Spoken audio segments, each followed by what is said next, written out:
नमस्कार दोस्तों। तो दोस्तों आज हमारे पास एक मोबाइल आया पोको का F3 मॉडल नंबर आप चेक कर सकते हो। यहाँ पे पोको F3 है और ये Mi 11i 5G और ये पोको F3 5G दोनों सिमिलर मॉडल है, मतलब पूरे पूरे सेम के सेम मॉडल है। तो ये हमारे पास डेड कंडीशन में आया है। तो कल ही मैंने एक मोबाइल रिपेयर किया था, लेकिन उसके पीछे का लॉजिक क्या था और किस तरीके से मैंने रिपेयर किया था तो उसका मैं वीडियो शूट नहीं कर पाया। तो आज फिर मेरे पास एक मोबाइल आया तो सोचा आपको लाइव इसका मतलब डायग्नोसिस करके मैं आपको दिखा दूं कि किस तरीके से हमारे पास जब एक 5G मोबाइल डेड सेट आता है तो हमें किस तरीके से उसमें क्या क्या चीज़ें चेक करना रहती है और किस तरीके से हमें काम करना रहता है। असल में मसला यही रहता है कि स्टार्ट कहाँ से करें और कैसे चेक करें हम कि मोबाइल में कि प्रॉब्लम कहाँ से। तो आइए इसको चेक करते हम। तो सबसे पहले मैं इसको USB टेस्टर पे लगाता हूँ। तो ये मैंने USB टेस्टर पे लगाया है, ये मैंने मोबाइल को USB टेस्टर पे लगाया और ये 5 नंबर के पोर्ट के ऊपर आप चेक कर पा रहे होगे यहाँ पर 0.6 का करंट कंजप्शन है। तो 5 नंबर के पोर्ट पे ये मैं मोबाइल को निकाल रहा हूँ, ये मैंने निकाला फिर 0 हो गया, ये फिर मैंने लगाया और 5 नंबर के पोर्ट के ऊपर आप चेक कर पा रहे होगे यहाँ पर 0.6 का करंट कंजप्शन है। तो इसमें 0.6 का करंट कंजप्शन है और मोबाइल डेड है। कल मेरे पास जो सेट मैंने रिपेयर किया था उसके अंदर 0.1 का करंट कंजप्शन था USB टेस्टर के ऊपर। वैसे तो USB टेस्टर से कोई सेट डायग्नोस होता नहीं है, लेकिन फिर भी एक आइडिया लगता है कि हमें कहाँ पे काम करना चाहिए, क्या हो सकता है इसके अंदर। तो हम वैसे भी हम स्टेप बाय स्टेप ही इस मोबाइल को रिपेयर करने वाले हैं, कोई शॉर्टकट नहीं लेंगे, क्योंकि असल में शॉर्टकट में बहुत सारी बार ऐसा होता है कि आप कर लोगे सेट तो आप बना लोगे, पर कभी कभी ऐसा भी होता है कि जो चीज़ आपको नहीं करना रहती आप वो काम कर देते हो और आपका समय भी बेकार से जाता है और कई बार प्रॉब्लम बढ़ भी सकती है आपकी। ऐसा नहीं कि आप उसको रिपेयर कर ही लोगे, कहीं ना कई बार आप रॉन्ग वे में अगर चले गए तो फिर आपकी प्रॉब्लम ज़्यादा भी हो सकती है। तो इस सेट को हम रिपेयर करते हैं। सबसे पहले इस मोबाइल को ओपन करना है हमें। तो ये मैं इसके कैमरे थोड़ा सेफ रखता हूँ ताकि कैमरे इसके डल ना हो। तो ये मोबाइल मैंने ओपन कर लिया है। अब हमें सबसे पहले इसकी जो बैटरी है, बैटरी की यहाँ पे जिस लाइन का नाम है होता है VBAT लाइन, तो VBAT लाइन के हमें GR चेक करना है, क्योंकि सबसे पहले हम मोबाइल के अंदर एक डेड सेट आया तो डेड सेट के अंदर हमें सबसे पहले फुल टेस्ट करना है। फुल टेस्ट के बाद हम हॉट टेस्ट करते हैं और उसके बाद हमें पता चलता है कि हमारी प्रॉब्लम कहाँ पर है। तो ये आप देख पा रहे हो मल्टीमीटर को मैंने डायोड मोड पे सेट किया हुआ है और मैं सबसे पहले इसकी रिवर्स बेस के अंदर मल्टीमीटर को मैंने डायोड मोड रिवर्स बेस में इसकी GR चेक करता हूँ VBAT लाइन की। तो यहाँ पे आप देख पा रहे होंगे VBAT लाइन के ऊपर 400 के अप्रोक्स GR है, मतलब 400 के आसपास रिवर्स बेस में GR। एक बार फॉरवर्ड बेस में यहाँ पे GR चेक कर लेते हैं। तो फॉरवर्ड बेस में 1500-1550 के आसपास यहाँ पे GR है। तो ये GR सही है, कौन सी GR सही होती है कौन सी GR गलत होती है वो मैं आपको दिखाने वाला नहीं हूँ, लेकिन मैं आपको ये बता सकता हूँ कि हाँ ये GR हम सही मानते हैं। तो हमने यहाँ पर चेक करी VBAT लाइन की GR। अब मोबाइल हमारा पैक है।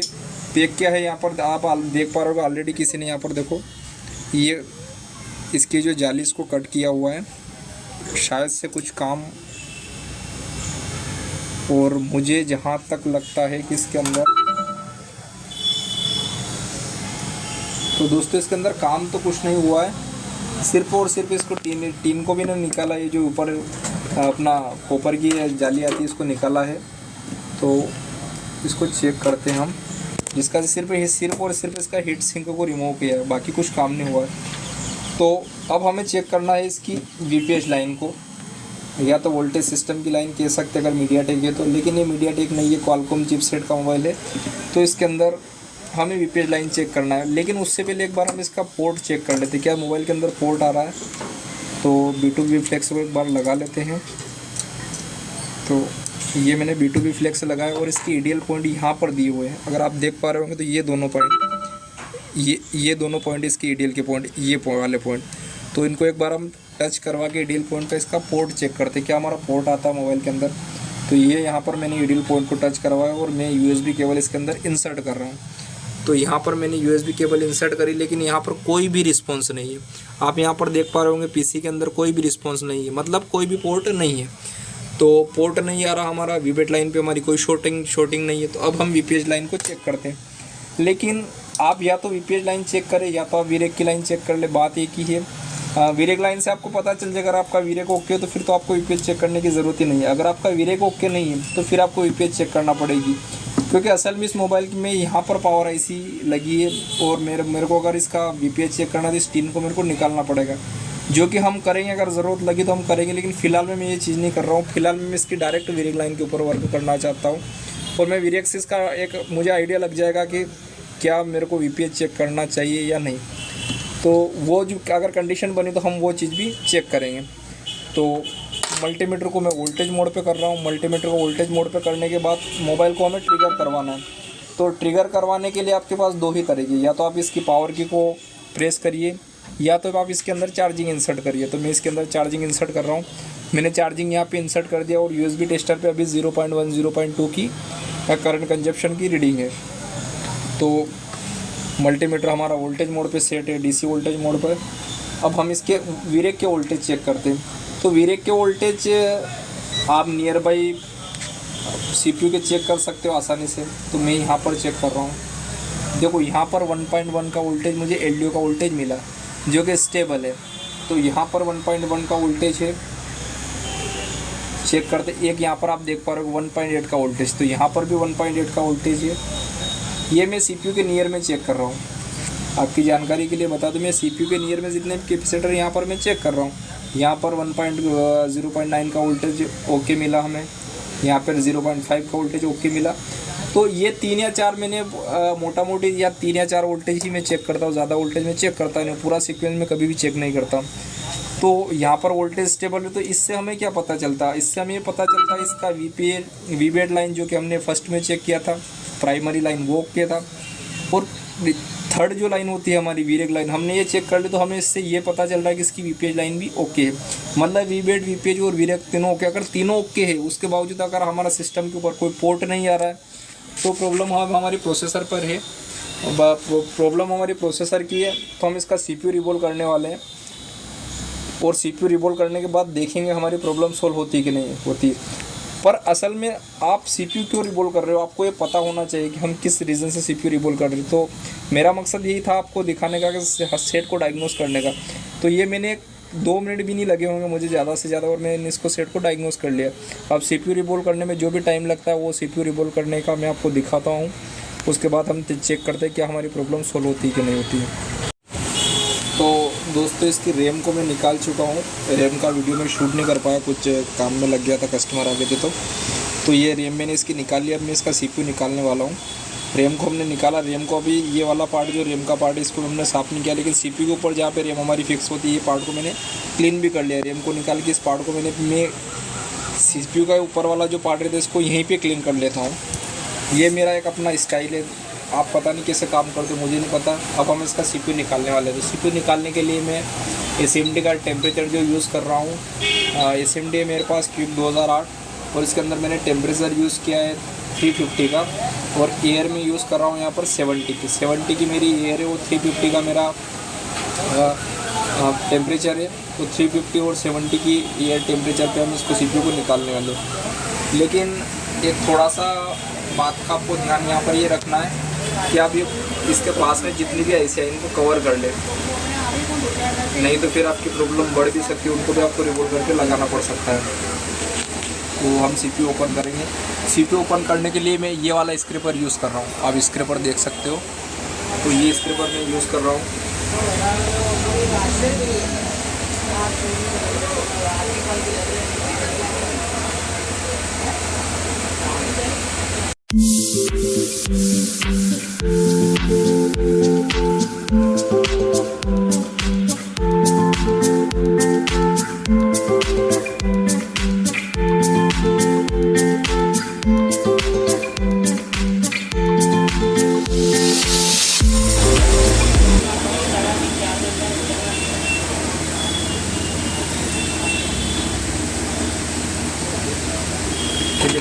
सीपीयू इसका मैं ओपन कर चुका हूँ, आप यहाँ पे देख पा रहे होंगे। ये बिल्कुल सेफली हमारा सीपीयू ओपन हुआ, एक भी ट्रैक इसकी नहीं गई है। ये मैं आपको इसको थोड़ा सा साफ़ करके दिखाता हूँ, इसकी एक भी ट्रैक नहीं गई है। और तो दोस्तों यहाँ पे मैंने जो सीपीयू के जो पैड्स रहते हैं मदरबोर्ड के ऊपर, जो सीपीयू के पैड्स रहते हैं उनको मैंने क्लियर कर लिया। मतलब मदरबोर्ड मैंने क्लियर कर लिया। आप देख पा रहे हो यहाँ पे मेरी एक भी ट्रैक ओपन नहीं हुई। आप देख पा रहे हो यहाँ पे एक भी ट्रैक मेरी गायब नहीं हुई। आप देखो यहाँ पे मतलब कितना क्लीन मैंने सीपीयू को निकाला। आप देख पा रहे हो यहाँ पे एक भी ट्रैक हमारी नहीं गई है, सारी ट्रैक एज इट इज़ है। मतलब पूरा सीपीयू हमारा प्रॉपर है, ये आप देख पा रहे हो पूरा, कहीं से कोई ट्रैक हमारी नहीं गई है। तो सीपीयू मदरबोर्ड को हमने क्लीन कर लिया। अब हम सीपीयू को और रैम को रिवॉल्व करते हैं, उसके बाद हम सीपीयू लगाएंगे। तो दोस्तों फाइनली इसका हम सीपीयू रिवॉल्व कर चुके हैं। आप यहाँ पे देख पा रहे होगे ये इसका सीपीयू है और ये इसकी रैम है, तो दोनों हमने रिवॉल्व कर दिया। आप थोड़ा सा जूम करके दिखाना। तो ये सीपीयू इसका हमने फाइनली रिवॉल्व कर दिया है और ये इसकी रैम है। तो आइए अब हम इसको इंस्टॉल करते हैं और इंस्टॉल करने के बाद जैसा कि मैंने आपको पहले वीडियो के अंदर बताया था कि मैं कुछ चीज़ें चेक करता हूँ, तो वो चीज़ मैं आपको दिखाता हूँ कि मैं क्या चेक करने वाला हूँ सीपीयू बिठाने के बाद। तो सीपीयू को हम फिक्स करते हैं। तो ओके, तो सीपीयू को फिक्स करने के लिए सबसे पहले हमें यहाँ पे थोड़ा सा फ्लक्स देना है। तो यहाँ पर मैंने फ्लक्स दे दिया। फ्लक्स देने के बाद आपको फ्लक्स को फैला लेना है। ये जो बड्स आते हैं, बड्स इस टाइप के बड्स मार्केट में आपको मिल जाएंगे, तो इनकी मदद से आपको इसको फ्लक्स को हल्का सा फैलाना है। अगर आप ऐसा नहीं करते तो आपका सीपीयू फिर यहाँ पे सही से फिक्स नहीं होगा, सीपीयू हिल जाएगा और जलेगा। तो फ्लक्स को आपको फैला लेना पूरे मदरबोर्ड पे, जहाँ जहाँ पर आईसी के हमारे बोल्स है वहाँ पर फ्लक्स को हमें फैला देना है। तो ये मैं फ्लक्स को फैला देता हूँ। अब हमें सीपीयू का अलाइनमेंट करना है। तो सीपीयू का अलाइनमेंट करने के लिए जिस तरीके से हमारा सीपीयू लगा है सेम तरीके से हमें इसको बिठा देना है।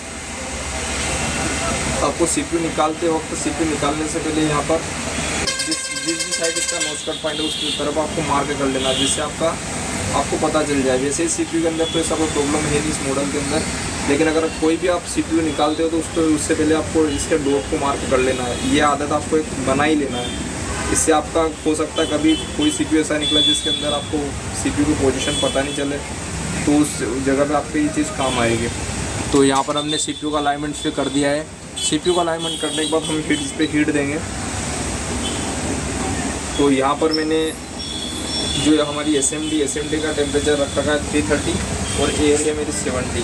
330 का मेरा टेम्परेचर है और 70 का एयर है, और मैं अब सीपीयू को फिट कर रहा हूँ।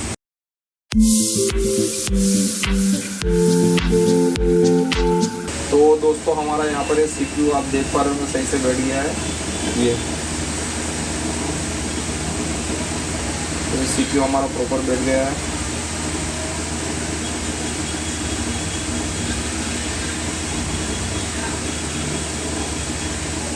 जैसा कि मैंने आपको बताया था कि कुछ चीज़ें चेक करना रहती है आपको सीपीयू बिठाने के बाद। तो सीपीयू को बिठाने के बाद मैं सिंपल सा किसी भी मोबाइल के अंदर एक बार पोर्ट चेक करता हूँ। जैसा कि आपने देखा था पहले इसमें के अंदर जब हमारे पास सेट आया था डेट कंडीशन में, तो इसके अंदर कोई भी पोर्ट नहीं आ रहा था। हमने ईडीएल पॉइंट भी टच करवा के पोर्ट चेक किया था उसको, तो उस टाइम पे भी कोई पोर्ट नहीं था। तो अब हमने इसका सीपीयू फिक्स किया है। अभी रैम हमारी ओपन ही है, रैम हमारी आप देख पा रहे हो यहाँ पे ओपन है। तब हम इसका पोर्ट चेक करते हैं क्या पोर्ट बनता है कि नहीं। अगर हमारा पोर्ट बन जाता है तो हमारा सीपीयू प्रॉपर बैठ गया है। अगर पोर्ट बनता है तो हमारा सीपीयू प्रॉपर है, अगर नहीं बनता है तो हमारा सीपीयू प्रॉपर से नहीं लगा है। तो यहाँ पर पोर्ट, तो दोस्तों इसके अंदर पोर्ट तो नहीं आ रहा है। ईडीएल से मैंने चेक करा, पोर्ट नहीं आ रहा है। तो पोर्ट के लिए इसके अंदर ये इशू हो सकता है कि हो सकता है ये बेल्ट ख़राब हो, या तो इसका सीसी भी ख़राब हो सकता है।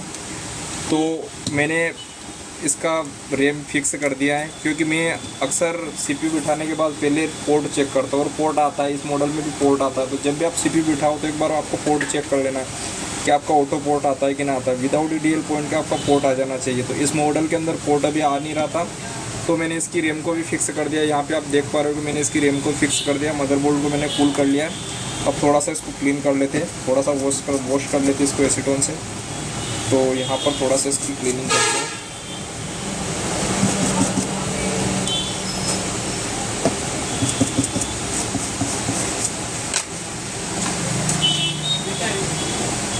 तो क्लीन कर लिया है।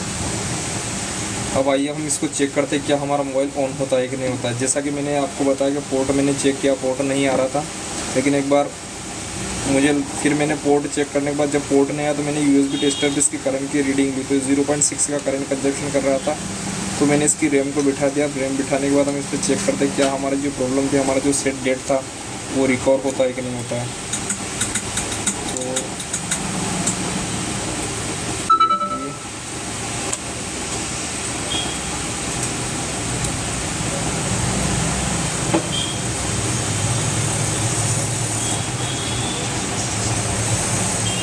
तो यहाँ पे आप देख पा रहे हो सेट हमारा रिकवर हो चुका है कम्प्लीटली। हमारे पास डेट कंडीशन में आया था और हमने किस तरीके से इसमें डायग्नोसिस करी वो सारा कुछ मैंने आपको वीडियो के अंदर दिखाया है। तो जब भी आपके पास इस टाइप से कोई मोबाइल आए तो आपको असल में CPU हर कोई रिवॉल्व कर लेता है, लेकिन CPU रिवॉल्व करने के पीछे का रीज़न क्या होता है आपको वो फाइंड करना रहता है। आपको ऐसा नहीं कि किसी भी IC के ऊपर डायरेक्टली अटैक कर देना है। अटैक करने से पहले आपको डायग्नोस करना कि हमें इस IC को क्यों निकालना है। तो यहाँ पर सेकंड आप देख पा रहे हो हाइपर शो में हाइपर OS पे आ चुका है सेकंड लोगों पे। मोबाइल को ऑन होने देते थे थोड़ा, तो आपका ये आप देख पा रहे हो यहाँ पे हमारा सेट कम्प्लीटली रिकवर हो चुका है। कम्प्लीटली हमारा सेट रिकवर हो चुका है। चार्जिंग एक बार चेक कर लेते हैं। तो यहाँ पे हमारा चार्जिंग भी ले रहा है। तो वीडियो आपको कैसा लगा कमेंट करके बताएं। धन्यवाद।